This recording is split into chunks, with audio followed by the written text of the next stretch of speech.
So what's going on, guys? Welcome back to Carrasco Ranch. My name is Robert. If this is your first time tuning in. So in this video, we're going to kind of go over the water system I have here. I've already put out a video on this, but I had somebody ask me to kind of elaborate a little bit more. So if one person had a question, that means more people may have had those same questions. So that's what I'm going to do today, is kind of just walk you through how the water system works a little bit slower and kind of elaborate more on everything. So stay tuned. Alright guys, so starting off here, obviously this is going to be the well. This thing coming out of the concrete there. The well is on right now. I'm pumping water into the tank. But we have our electrical pole behind this little building here. The wire comes in from back there. So what we did, instead of having to go in to the main panel to go and turn this on and off if we need to work on this well, we installed a main power here for this well particularly, and this is just a little on and off switch, as you can see there. And excuse the mess, I use this kind of like a little shed too. So that little guy will turn the whole well on and off. If I turn it off, I can work on anything I need to from the well. If I turn it on, now it's going to function for the times that I'm not here. I know that everything's going to be taken care of, everything's going to be stocked with water as long as I have that switch on, and I'll explain why or how it works here shortly. So you have your casing, comes out of the concrete, you have the well and the pump that's down a couple hundred feet down underground. So what we have here, we have this wire coming out of that back. I don't know if you guys can see it right here, which I'm actually going to have to repair this because I had a little rodent chew through it recently. If I can get it over here, right there. I don't know if you guys can see that. The rodent just chewed through that, so I'm going to have to work on that tomorrow, or probably Friday actually. But so that little wire runs all the way through here. It runs all the way through here. I have it wrapped up with the piping. All this is piping underneath here, runs in through there. So what that thing does is I put a little watcher and a little rubber ring on the black cord, so that way I can keep it at a specific level, so that way it'll keep the tank full all the time. So that little, it's like a big old float switch. It's a sump pump. I'll leave it down below in the description as well for anyone who's interested. It's a sump pump. They work really good. So it comes in and hangs about right in here, about 2,500 feet. I mean 2,500 feet, 2,500 gallons. So what it's going to do, it's going to keep dropping like this, right? So when it hits that 2,500 mark, it's going to turn the switch on. Inside it has like a little ball. The little ball rolls around. So when that little float switch drops down, the ball is going to hit the bottom and turn on the pump. And it's going to start pumping water into this tank. So this tank's always going to stay full as long as I have that switch on. Now when that ball, or when the tank starts filling up, the float's going to start moving up to where it gets to 2,800, 3,000 gallons. Now that ball is going to roll all the way back. It's going to shut off the well and the water to this tank. So now no more water is going to be flowing, but this thing will automatically take care of itself. So going back over here, we have the water that comes in through here. We have it filtered. It's mainly to take out the sulfur and any kind of minerals that are inside the water. I am going to be adding another filter outside this little doghouse area. That's for the water going out from the pump. So it's going to have an initial filter and then another filter after the tank and going out to where I will drink it. That's my plan. But yeah, so here we have two different switches, or two different valves, not switches.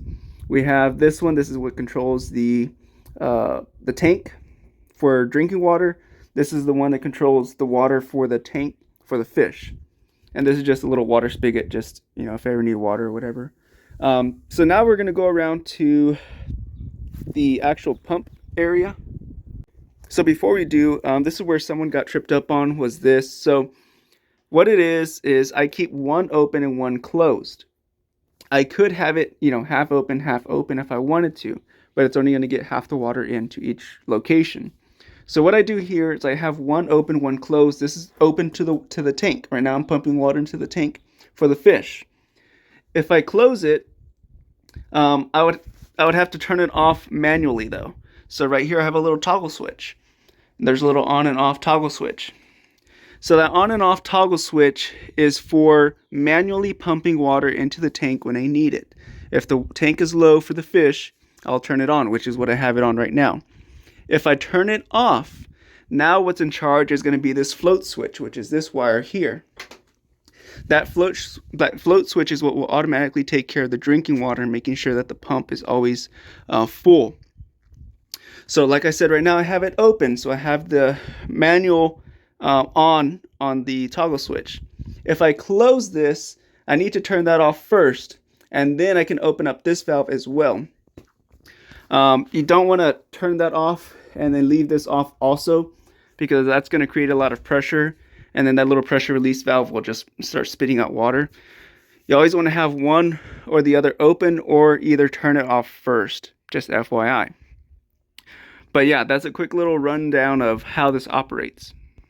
Okay, so now we have our big tank. This thing is full. We have our water that comes in from the well into the tank.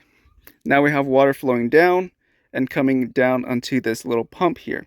I have a towel there because we had a freeze about, I don't know, 2 weeks ago, a week ago or so. And I just didn't want anything to freeze, so I just put a towel over it. That's why it's there, in case you're wondering. So now in here, we have water that comes in. I have a check valve here, so that we can keep the pressure maintained in the pump itself. I also have another pressure valve up here on top. That's to keep the pressure down in the lines. So if you don't have it, you're going to wear out this thing a lot faster than you need to if you don't have a check valve. I'll leave the check valves down below as well. These are inch PVC fitting check valves. They have some threads and they have some without threads. It depends on what you prefer. But yeah, check valves are going to be important. Like I said, I'm going to add another filter, I think, here on this end, on the outside of this little doghouse. And I also have some unions. I have some unions here in case I ever need to work on it. I can do it separately without having to break everything down. We did have to run power in here. By the way, I don't know if you guys can see it. We had to run some electrical power in here just to get this pump going. We threw that in before we threw the concrete, obviously. But yeah, so that's basically it. The water's going to come out from the big tank in here, go into this little pump, and then pump it out to drinking water, water hoses, whatever we need it for. Also, just FYI, this little tank, I'll leave it down below if I can find one at least similar to it. I know that they were out of stock for a little while, but if I can find them again, I'll leave them down below as well. But this little tank, it's going to have a little pressure switch. I think it's 30 and 50 is what it stays at. It'll stay pressurized to 50. Once you start using it, it'll start dropping. It hits 30, and then it'll click back on. You need to have at least 23 psi inside that tank. There's like a little, you can do it with a bicycle bike or even like a regular air compressor. And on that side of the tank, you can actually put air into it. If you do not, it's going to be flipping, it's going to be short cycling if there's not enough pressure in that tank. So keep an eye on that. It will happen when it gets colder, just like your air tires in your vehicle. The little bladder it has inside will, deflate over time. But yeah, that's pretty much going to be it, guys. It's a quick little rundown of how it operates. Like I said, if you have any more questions, drop it down below. I hope I did a better job of kind of elaborating a little bit more on everything. Like I said, I already put together a video. If I didn't cover it in this one, it's probably in the other one. And if I didn't cover it in these two, then leave me a comment and I can do another video with whatever specific question you have. Well, alrighty guys, well, I hope y'all appreciate that quick little walkthrough again. Like I said, I've already done a video on this, but somebody did have a question if I could elaborate a little bit more, specifically with, like the little valves and stuff like that. I understand it can get confusing. But yeah, guys, I hope y'all enjoyed that. Hope you found it informational. Until next time, be careful, be good, take care, and God bless. I'll see you guys in the next one. Bye-bye.